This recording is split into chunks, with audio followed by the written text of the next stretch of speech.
हमारा पहला chapter rotational dynamics से क्या क्या डेरिवेशन आपको करके ही जाना है। मैं आज लाया हूं आपके लिए वो सारे टॉपिक्स जो कि आपको 1 मार्कर की बात करो, 2 मार्कर की बात करो, 3, 4 या फिर थ्योरी, डेरिवेशन या न्यूमेरिकल, हर चैप्टर्स में से वो चैप्टर्स के वो पॉइंट जो आपको आज करने ही हैं। अगर आज से भी स्टार्ट करते हो तो मुझे लगता है 15 से 20 दिन का टारगेट लेकर आप चलते हैं तो ये सारे टॉपिक आप करके जाएंगे। और अगर आपने ये सारे टॉपिक कर लिए तो आपका 20 दिन के बाद का इंसान वो बिल्कुल ही अलग होगा। हार वही है जो आप मान लें, हार वही है जो आप मान लें, वरना हर नए ठोकर से भी आपको नए चाल चलने का मौका मिलता है। हर ठोकर के साथ आपको सीखना है और इसी के साथ मैं आज लाया हूं आपके लिए वो सारे टॉपिक्स जो कि आपको 1 मार्कर की बात करो, 2 मार्कर की बात करो, 3, 4 या फिर थ्योरी, डेरिवेशन या न्यूमेरिकल, हर चैप्टर्स में से वो चैप्टर्स के वो पॉइंट जो आपको आज करने ही हैं। आज अगर नहीं उठे, आज अगर नहीं जगे तो फिर क्या मौका मिलने वाला है? अब मौका नहीं दोबारा मिलने वाला है। अगर आज से भी स्टार्ट करते हो तो मुझे लगता है 15 से 20 दिन का टारगेट लेकर आप चलते हैं तो ये सारे टॉपिक आप करके जाएंगे। और अगर आपने ये सारे टॉपिक कर लिए तो आपका 20 दिन के बाद का इंसान वो बिल्कुल ही अलग होगा। उसका कॉन्फिडेंस लेवल कुछ और होगा। फिजिक्स को लेकर जो आज डरा हुआ है, सहमा हुआ है, सोच रहा है कि अभी तक तो फिजिक्स में कुछ हुआ ही नहीं है, क्या करे क्या करे, तो इस बार आपको ये सारे चैप्टर से वो इंपॉर्टेंट पॉइंट बताने जा रहा हूं। और ये हमारा पहला चैप्टर रोटेशनल डायनामिक्स से क्या क्या डेरिवेशन आपको करके ही जाना है, तो जो कि बार बार पूछा हुआ है, वेरी इंपॉर्टेंट, मतलब उसको तो छोड़ने का बिल्कुल भी चांस नहीं लेना है। तो मोमेंट ऑफ इनर्शिया का आपको करके जाना डेरिवेशन फॉर रॉड, और centrifugal force and centripetal force का भी डेरिवेशन करके जाना है। और कंजर्वेशन ऑफ एंगुलर मोमेंटम, यह भी बहुत ही बार पूछा हुआ है, इंपॉर्टेंट है। अब बात कर ले अगर थ्योरी में क्या क्या पूछा गया है, तो एक और चीज यहां पे थ्योरी में लिखी हुई है, parallel and perpendicular axis theorem. इसका डेरिवेशन भी बहुत बार पूछा हुआ है तो इसको भी डेरिवेशन में ही कर ले, क्योंकि यह भी 2 या 3 नंबर का वहां पर पूछ लिया गया है। अब बात करें रेडियस ऑफ गायरेशन का, तो इसका डेफिनेशन पूछता है। आराम से आप फॉर्मूला वहां पर जरूर लिखा करें जहां पर भी डेफिनेशन की बात होती है। अगर फॉर्मूला है फॉर्मूला, डायग्राम है डायग्राम, जहां पर भी डिफाइन करने के लिए बोला गया है, थ्योरी में पूछा गया है, भले 1 नंबर का क्यों ना पूछा हो, भले 1 नंबर का क्यों ना पूछा हो, तब भी वहां पर भी आपको अगर फॉर्मूला पता है उसका तो जरूर मेंशन करें, क्योंकि वो चाहता है कि वो फॉर्मूला लिखा हो वहां पर, ठीक है, तभी आपको वो पूरे नंबर देगा। चलिए अब बात कर ले अगर न्यूमेरिकल्स की, तो कहां से न्यूमेरिकल पूछे गए हैं? That is from angular momentum, 2 से 3 नंबर का पूछा ही जाता है। और रेडियस ऑफ गायरेशन से भी न्यूमेरिकल करके ही जाना है। तो ये वो टॉपिक है जिसको अगर बच्चा हर दिन एक एक चैप्टर में ये सारे टॉपिक कर रहा है, अच्छे से कर रहा है, कम से कम इतना तो कम से कम अच्छे से करके जा रहा है, तो उसका ये चैप्टर बहुत ही अच्छा स्कोरिंग बन जाएगा। तो इसी के साथ चलते हैं अगले चैप्टर पे और जानते हैं मैकेनिकल प्रॉपर्टीज में वो कौन सी डेरिवेशंस हैं जो हमें करके जानी है। दैट इज टर्मिनल वेलोसिटी का डेरिवेशन, बहुत बार पूछा हुआ है, वेरी इंपॉर्टेंट है। बर्नौलीज इक्वेशन का डेरिवेशन ठीक ठाक 4 नंबर दिलवाएगा आपको, हमेशा ये ज्यादातर डी सेक्शन या सी सेक्शन में पूछा गया है। कैपिलरी राइज का फॉर्मूला बहुत इंपॉर्टेंट है, इससे न्यूमेरिकल भी बनता है। अब बात कर ले थ्योरी में, तो surface tension and surface energy का थ्योरी पूछा हुआ है, पास्कल्स लॉ एंड उसके एप्लीकेशंस पूछे हुए हैं। और ये सारे जो बातें कर रहा हूं ना मैं, ये प्रीवियस 5 इयर्स के बैक टू बैक सारे का एनालिसिस किया हुआ है, उसमें ये सारे क्वेश्चन पूछे गए हैं। और मोस्ट प्रोबेबल चांस बनता है कि आगे आने वाले 2026 के टेस्ट में भी आपका यही सारा चीजें रिपीट हो जाएंगी, मोस्ट ऑफ द थिंग्स। तो न्यूमेरिकल की बात करें तो एक्सेस प्रेशर से न्यूमेरिकल हर बार बन रहा है। न्यूमेरिकल कैसा बनेगा? एक बॉल है वो 8 टुकड़ों में बट गया तो एक्सेस प्रेशर कितना होगा, वहां पर एनर्जी, सरफेस एनर्जी कैसे निकालेंगे, वो सारे न्यूमेरिकल आपको पूछे हुए हैं। टर्मिनल वेलोसिटी के प्रॉब्लम ये भी बार बार पूछा हुआ है। तो टर्मिनल वेलोसिटी का डेफिनेशन भी है, डेरिवेशन भी है एंड न्यूमेरिकल भी है, तो दोनों ही आपको करके इस चैप्टर से जाना है। तो बहुत ही इंपॉर्टेंट ही है सारे, तो इनको तो पक्का करके जाना है। अब बात करें अगर काइनेटिक थ्योरी ऑफ गैसेस की, तो यहां पर हमारा क्या क्या डेरिवेशन करके जाना है हमें, आरएमएस वेलोसिटी, इस पे न्यूमेरिकल भी आ जाएगा, और आपका डेरिवेशन भी है प्रेशर ऑफ आइडियल गैस, ये भी इंपॉर्टेंट में है, तो ये भी लगा कर जाना। थ्योरी में बात करें तो equipartition of energy, degree of freedom with example आप जरूर लिखना वहां पर क्या क्या होता है। अब बात करें अगर न्यूमेरिकल की, तो वहां पर क्या क्या पूछा गया है, दैट इज आरएमएस वेलोसिटी के ऊपर कैलकुलेशन आया है, न्यूमेरिकल भी है, कैलकुलेशन भी आया है, मीन फ्री पाथ के ऊपर भी छोटा सा क्वेश्चन पूछा गया है 2 नंबर का। क्लियर है तीसरी बात। चले फिर अगले चैप्टर पे, दैट इज थर्मोडायनेमिक्स। बच्चों का बहुत दिमाग खराब होता है इस चैप्टर को जानकर, बट अगर इसमें भी अगर कुछ टॉपिक कर लो तो आपका बढ़िया हो सकता है, ये चैप्टर से भी मार्क्स आ सकते हैं। हीट इंजन को करके जाएं, रेफ्रिजरेटर को करके जाएं, और वर्क डन 2 प्रोसेस का कर लेना। आइसोथर्मल तो पूछा हुआ है बार बार, इसलिए यहां पर आइसोथर्मल लिखा हुआ है, और आइसोथर्मल, एडियाबेटिक, और भी अगर 2 प्रोसेस का कर पाओ तो वहां पर करके जाना, बट आइसोथर्मल को तो करके एक प्रोसेस करके जाओगे तो दूसरा प्रोसेस अपने आप ही समझ में आने लग जाएगा। तो एक प्रोसेस को बार बार रिपीट करके पूछा हुआ है, और 0th लॉ और फर्स्ट लॉ ऑफ थर्मोडायनेमिक्स के ऊपर आपका, और स्टेट वेरिएबल क्या होता है इसके ऊपर थ्योरी बना ही है। अब बात करें न्यूमेरिकल में किस पे आता है, तो एफिशिएंसी के ऊपर आ जाता है, सीओपी पे अपना प्रॉब्लम आता है। तो अगर न्यूमेरिकल नहीं भी हो पा रहे हैं, तो अगर कर रहे हो तो करके जाओ, नहीं हो पाए तो इस चैप्टर को थोड़ा सा इधर डेफिनेशन वाइज करके जाओ, क्योंकि बहुत बच्चों को टफ लगता है ये चैप्टर आई गेस, तो इस वजह से तुम इसको थोड़ा सा स्किप करके रख सकते हो।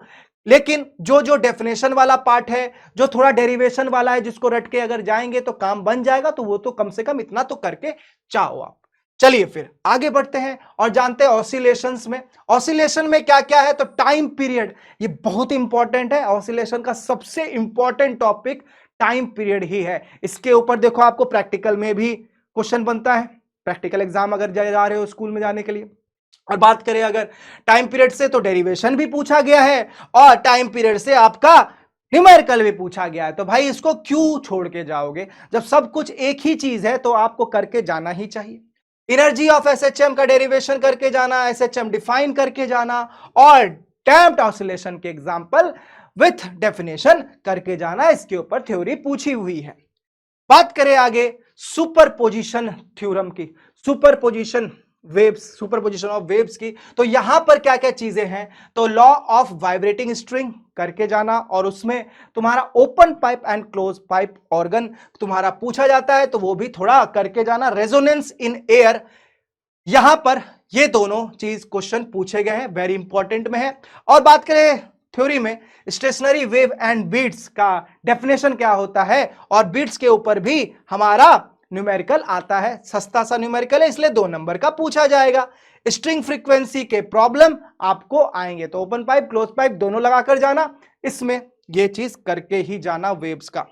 चलो अब बात करें वेव ऑप्टिक्स की, तो यहां पर fringe width in YDSC, young's double slit experiment का सबसे इंपॉर्टेंट डेरिवेशन है ये, इस पूरे चैप्टर का सबसे इंपॉर्टेंट डेरिवेशन, ये करके ही जाना, बार बार रिपीटेड है, बार बार क्वेश्चन पूछा गया है इससे। और रिलेस क्राइटेरिया, इसका भी आपको वहां पर एक्सप्लेनेशन के साथ लिखने के लिए बोला गया। थ्योरी की बात करें तो पोलराइजेशन एंड ब्रूस्टर्स लॉ के ऊपर भी आपके 2 से 3 नंबर के क्वेश्चंस बनते ही हैं। और फ्रिंज वृत्त के ऊपर डेरिवेशन की और फॉर्मूला याद रहेगा, तो फ्रिंज वृत्त के ऊपर कैलकुलेशन भी करके ही जाना। तो ये सारी बातें आपको करके ही जानी है। चलिए फिर आगे बढ़ते हैं, और इलेक्ट्रोस्टैटिक में क्या क्या चीजें, एप्लीकेशन ऑफ गॉस लॉ, इससे तो बहुत इंपॉर्टेंट टॉपिक है भाई, इसका डेरिवेशन तीनों चीज के लिए, शीट के लिए, एक पूरे स्फीयर के लिए, या फिर एक कंडक्टिंग रॉड के लिए, तीनों ही लगाकर जाना एप्लीकेशन पर, ये तीनों का डेरिवेशन आता ही है गॉस लॉ से। और capacitor and series and parallel का डेरिवेशन भी आता है कि फॉर्मूला कैसे बना। तो ये दोनों तो आराम से तीनों का उधर, और ये सीरीज एंड पैरेलल का इधर करके ही जाना। Electric dipole and equipotential surface, उसका डायग्राम के साथ डेफिनेशन आपको लिखना है।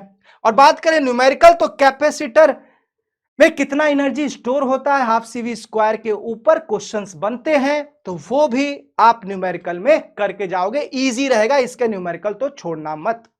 अब बात करें आगे चैप्टर करंट इलेक्ट्रिसिटी, तो इसमें क्या पूछा हुआ है, that is derivation from meter bridge का।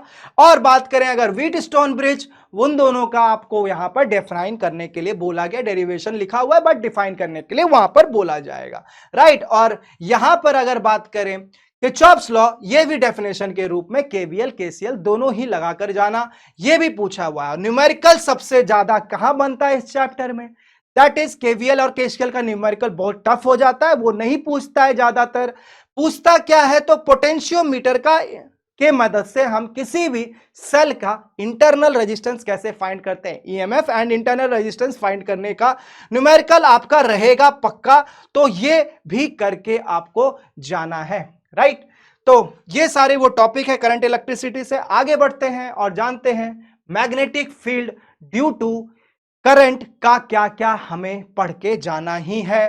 That derivation is magnetic field inside solenoid करके जाना, और मूविंग कॉइल गैल्वेनोमीटर का भी करके जाना, ये तो बहुत इंपॉर्टेंट है। सोलोनॉइड का बार बार पूछा और टोरॉइड का भी पूछेगा, तो ऑलमोस्ट सेम डेरिवेशन है, बस वहां पे लेंथ के जगह सरकमफेरेंस आ जाता है, अंतर बस इतना ही है, तो दोनों ही आराम से कर लोगे। थ्योरी में देखा जाए तो बॉयट-सवार्ट लॉ बार बार पूछा हुआ, अच्छा खासा 2 नंबर का ही पूछता है, अगर डिफाइन करने के लिए पूछेगा तो आराम से लिखकर चले जाओगे। और force between the two parallel conductors निकालने के लिए हमें बार बार क्वेश्चन बना है न्यूमेरिकल से, तो यहां पर थ्योरी के हिसाब से ये भी जान के जाना, डायरेक्शन भी कभी कभी पूछ सकता है। तो पैरेलल कंडक्टर्स हैं, सेम डायरेक्शन में करंट होगा तो क्या करेगा, रिपेल करेगा कि अट्रैक्ट करेगा, तो सेम डायरेक्शन में होगा करंट, तो वहां पर हमें क्या देखने को मिलता है, बहुत बच्चा यहां कंफ्यूज अभी भी रहता है, तो यहां पर हमें अट्रैक्शन देखने को मिलेगा, इस बात का ध्यान रखेंगे। अपोजिट में रिपल्शन अपोजिट रहेगा तब वहां पर रिपल्शन देखने को मिलेगा। तो ये सारी बातें वहां पर डायरेक्शन के साथ भी पूछा जाएगा, न्यूमेरिकल भी पूछा जाएगा, ठीक है। अब बात कर ले मैग्नेटिक मटेरियल, इसमें क्या क्या इंपॉर्टेंट है वो अगर हम पूछें तो हिस्टैरिसीस लूप का आपको यहां पे डिफाइन करने के लिए बोलेगा, वो लूप के बारे में आपको पूरा बताना है कि बी को बी एच कर्व के बारे में कितना बनता है, कैसे बनता है, वो सारी बातें यहां पर आपको डिफाइन करने के लिए आएंगी। अब बात करें थ्योरी में डायामैग्नेटिक, पैरामैग्नेटिक, फेरोमैग्नेटिक, इसके ऊपर सोचो, थ्योरी का क्वेश्चन 3 मार्क्स का, इसको कैसे छोड़ सकते हो तुम। इसमें ससेप्टिबिलिटी ची की बात करना, रिफ्रैक्ट म्यू आर की भी बात करना, सारी बातें यहां पर डिफाइन करके कम से कम 5-6 पॉइंट हर डिफाइन करना, तो कॉलम बना के करना कि इसके बारे में लिख रहा हूं, इसके बारे में लिख रहा हूं, इसके बारे में लिख रहा हूं, और सारी बातें तुम्हें कॉलम बनाकर लिखनी है और वहां पर अच्छे से एक्सप्लेन करना विथ एग्जाम्पल कि भैया फेरोमैग्नेटिक है तो कौन होगा, फेरस होगा, क्या होगा, निकेल होगा, कोबाल्ट होगा, ऑक्सीजन होगा तो पैरा हो जाएगा। तो ये सारे डेफिनेशन के साथ, एग्जाम्पल के साथ कॉलम बनाकर अच्छे से लिखना, ये बहुत इंपॉर्टेंट है इस चैप्टर में, ये बार बार पूछा हुआ है। अब बात करें अगर न्यूमेरिकल्स में, तो ससेप्टिबिलिटी के ऊपर ही न्यूमेरिकल आता है, ची की वैल्यू निकालने के लिए आपको बोला जाएगा, तो वहां पर आप छोटा सा फॉर्मूला है, आराम से प्लस माइनस कभी करना होगा तो 1 करना होता है, उसी से आंसर आ जाएगा, तो न्यूमेरिकल आराम से किए जा सकते हैं इस चैप्टर के ऊपर।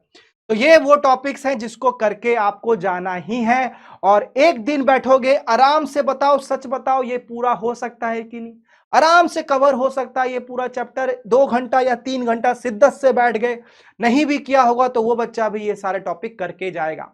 और आपने एक नोटबुक लेना है और ये सारे चैप्टर के नोटबुक में एक एक करके जो भी पॉइंट है सारा लिखा और सारा फिर डिफाइन करना शुरू कर दिया। डेरिवेशन है तो डेरिवेशन, थ्योरी है तो थ्योरी, न्यूमेरिकल है तो वो कहीं से सर्च करके आप न्यूमेरिकल 1-2 ट्राई करना उस टॉपिक के ऊपर। तो अगर ये पूरा कर लेता है कोई बच्चा, उसका सच बताओ कॉन्फिडेंस नहीं बढ़ेगा? आज जिसको लग रहा है कि बिल्कुल भी कुछ नहीं किया हूं, क्या वो आगे नहीं बढ़ेगा? तो आगे बढ़ना है तो हम भी आगे बढ़ते हैं और लेते हैं अगला topic, that is electromagnetic induction. इसके ऊपर क्या क्या पूछा हुआ, तो इंड्यूस्ड ईएमएफ के ऊपर आपका डेरिवेशन है, रोटेशनल मोशनल दोनों का है, तो ट्रांसलेशनल और मोशन का दोनों का करके जाना। ट्रांसफार्मर के ऊपर भी है, ट्रांसफॉर्मेशन रेशियो का फॉर्मूला बनता है, कैसे बनता है ट्रांसफार्मर के बारे में थोड़ा सा वहां पर एप्लीकेशन भी कभी कभी पूछ देता है, कभी कभी उसका वर्किंग प्रिंसिपल भी पूछता है। तो ट्रांसफार्मर का एज अ थ्योरी बोल सकते हो कि वहां पर पूछा गया है अच्छे खासे नंबर का। तो डायग्राम, थ्योरी, ट्रांसफॉर्मेशन रेशियो, वो सारा चीज वहां पर लिखना। फैराडेज एंड लेंस लॉ के ऊपर थ्योरी तो बनता ही है, 2 नंबर का या कभी 1 मार्कर में क्वेश्चन बन जाता है। और ईएमएफ कैलकुलेट करने के लिए जो अभी आपको यहां पे डिफाइन करोगे, इंड्यूस्ड ईएमएफ कितना हुआ, तो उससे आपको वेलोसिटी के साथ या फिर कभी कभी नॉर्मल आपका d∅dt से या फिर डिफरेंशिएट करने के लिए वहां पर बोल सकता है। तो उन सारे क्वेश्चंस बनते हैं ईएमएफ कैलकुलेशन के 2-3 टाइप से, वो करके जाना, इजी होते हैं, करके आराम से बच्चा जा सकता है। तो इसके भी न्यूमेरिकल आराम से लगाए जा सकते हैं। बात करें अल्टरनेटिंग करंट्स, तो वहां पर एलसीआर सर्किट का आपको इंपीडेंस कितना होता है, किस कंडीशन में लैगिंग, किस कंडीशन में लीडिंग, वो सारे कंडीशन देखना है। फिर रेजोनेंस में क्या हो जाता है, इंपीडेंस कितना हो जाता है और किस फ्रीक्वेंसी पर इंपीडेंस आता है हमें देखने को मिलता है, और वो रेजोनेंस फ्रीक्वेंसी निकालने का फॉर्मूला, तो वो सारा डेरिवेशन आपका है इंपॉर्टेंट। आरएमएस वैल्यू और पावर फैक्टर निकालने के लिए भी question direct as a definition पूछता है, वैल्यू आप साइन वेव की वहां पर लिखना। न्यूमेरिकल में बात करें तो वही एलसीआर जो हमने अभी निकाला, उसी से कभी आपको कॉस पाई पावर फैक्टर निकालने बोल सकता है, या फिर कभी आपको बीच में इंपीडेंस निकालने के लिए बोल सकता है। तो आपको कैलकुलेशन यहां पर करने के लिए बोलेगा। ठीक ठाक क्वेश्चन आते हैं, किया जा सकता है, मैं बोलूंगा तो इतना तो इस चैप्टर को लगाकर जाना ही है। चलिए बात करते हैं अगले chapter, dual nature of radiation की। डुअल नेचर की बात करें तो यहां पर क्या क्या है, आइंस्टाइन का पोस्टुलेट और फोटो इलेक्ट्रिक इफेक्ट को एक्सप्लेन करना है आपको विथ हिज फॉर्मूला जो उन्होंने दिया था, और डी ब्रोगलीज वेवलेंथ का आपको डेरिवेशन करना है, कैसे हम इलेक्ट्रॉन का वेवलेंथ निकालते हैं। और बात करें लॉज ऑफ फोटो इलेक्ट्रिक, तो ये भी बहुत बार पूछा हुआ क्वेश्चन है, 2 मार्क्स का थ्योरी आपका बनता ही है, तो ये भी करके जरूर जाएं। और बात करें न्यूमेरिकल की, तो वही न्यूमेरिकल इस फोटो इलेक्ट्रिक इफेक्ट के वर्क फंक्शन आइंस्टाइन इक्वेशन पर बनता है, तो वो आप लगाकर जरूर जाएं इसके न्यूमेरिकल को भी।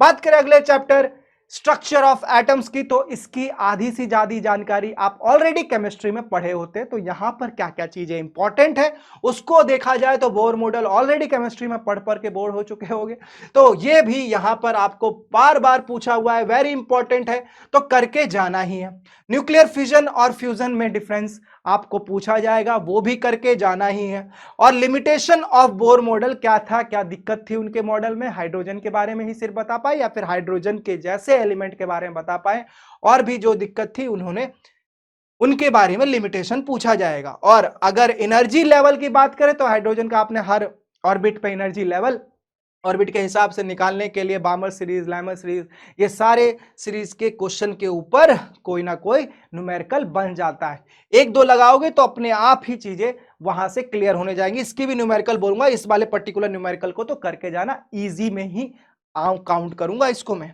अब बात करें अगर लास्ट चैप्टर हमारे सेमीकंडक्टर्स की, तो यहां पर सबसे इंपॉर्टेंट थ्योरी का क्वेश्चन क्या बन जाता है, फुल वेव रेक्टिफायर का पूरा diagram, wave form plus filter के साथ, वेव फॉर्म प्लस फिल्टर के साथ। तो ये बढ़िया क्वेश्चन है, 4 मार्क्स का पूछा गया है बहुत बार repeatedly. Zener diode as a regulator कैसे काम करता है, उसका क्या क्या फॉर्मूला बनता है, जीनर करंट का फॉर्मूला, लोड करंट का फॉर्मूला, और ट्रांजिस्टर या फिर बीजेटी बोल लो, उसके हमारे क्वेश्चन बनते हैं। सारे कैरेक्टरिस्टिक्स, इनपुट आउटपुट कैरेक्टरिस्टिक आपको यहां पर पूछा जाता है। तो ये सारे लगभग डेरिवेशन ही डेफिनेशन की तरह बोल रहा हूं इसको, और ये सारे हायर मार्क्स कैटेगरी में पूछे जाते हैं, लास्ट वाले सेक्शन में ही पूछे जाएंगे। तो 3 से 4 नंबर का सारा क्वेश्चन पूछा गया। बात करें logic gate and truth table की, तो कोई एक लॉजिक गेट जिसका boolean expression, diagram, truth table आपको लिखने के लिए बोला जाएगा। तो यहां पर ज्यादातर एक्स और एक्स नॉर एंड नॉर ये सब की बात करता है, वो जानबूझ के वो उन सब का बुलियन एक्सप्रेशन पूछा जाता है। तो आप उसको एक बार करोगे तो आराम से होगा, इजीली याद हो जाता है। बात करें अगर न्यूमेरिकल की, तो रेक्टिफायर के अलग अलग टाइप्स के एफिशिएंसी के ऊपर क्वेश्चन आया, नहीं तो जीनर डायोड का ही क्वेश्चन भी हमें करके जाना ही है। करंट इसके ऊपर भी कैलकुलेट करने के लिए आता है। तो ये सारे वो टॉपिक हैं जिसको आपको पक्का ही करके जाना है, ताकि आपका बढ़िया से तैयारी हो सके और फिजिक्स में आपके कॉन्फिडेंस लेवल को इंक्रीमेंट मिल सके। तो इसी के साथ मिलते हैं अगले वीडियो में, तब तक के लिए टेक केयर, बाय बाय, धन्यवाद।